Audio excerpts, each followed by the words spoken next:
There's always a man, there's always a city, there's always a lighthouse. Now would you kindly head to Ryan's office and kill the son of a... Let's go out to play, Daddy. Go back to the Sodom from which you came!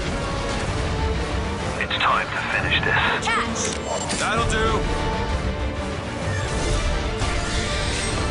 Elizabeth!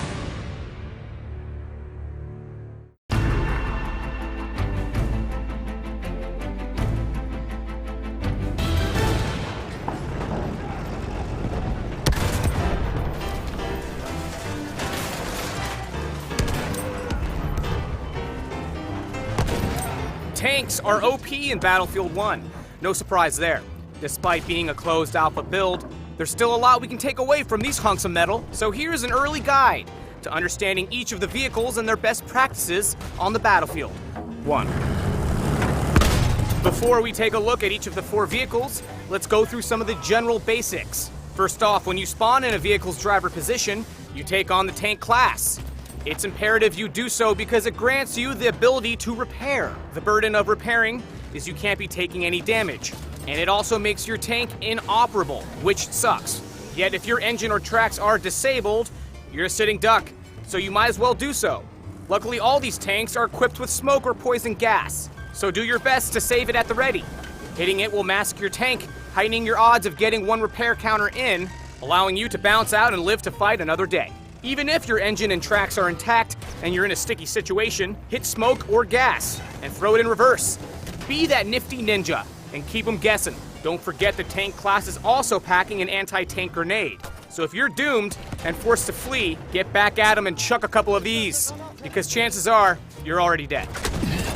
All tanks have 5 rounds at the ready, yet they are a pain to reload, in which case, always be reloading. Always. When you're down to that last round, your fire rate drops significantly. No bueno.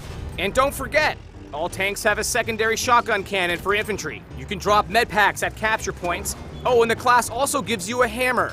However, it currently repairs at 2% increments, making it not very useful. You're better off using it as a weapon. Touching back on repairing, this mechanic is actually ingrained with how tank tactics operate. This system transpires into a fight, flight, or fix dynamic, and it actually varies on each vehicle.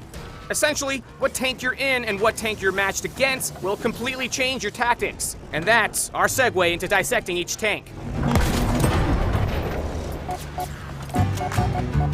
Unfortunately, this armored car is not a tank, so let's just get this out of the way. The car's health is so low, you can take damage from practically every weapon on the field. It's the only vehicle that spawns on the map, making it prime for quick captures on flags. You're really actually a fast-moving spawn, so don't stop moving. The Landship is a 3-seater, and it's the most powerful tank because of these 2 cannon positions. And there lies the problem. If you don't have at least one of these seats filled, you're outmatched. All you have is a forward-firing machine gun with a limited view, so squad up or spam that get in chat, and make yourself enticing because man, if you're a full boat, you can wreck shop.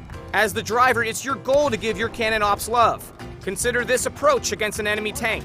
Show your first cannon the target. Once he fires, quickly whip your second cannon side around. If done right, you outmatch the enemy's fire rate.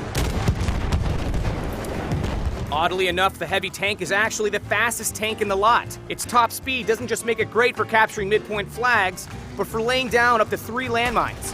Consider placing these mines around capture points and town crossroads. This giant toaster has 5 gunner positions, but with the patience of most teammates, chances are 2 of the seats will be filled at one time. Fortunately, armor is protecting its tracks, so it's really got no weak spots. So when you're in control, don't bow down to anyone. If you're at 60% health, don't think an incoming light tank has the upper hand. You don't need to repair yet. Just keep hammering until you see yellow or red text, then repair away. Lastly, and certainly not least, the light tank. Oddly enough, it's the slowest land vehicle, but all you really need is that 360-degree turret. You are a one-man show flanker.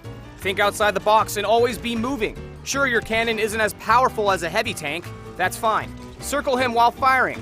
Once that toaster's plug is disabled, he's all yours.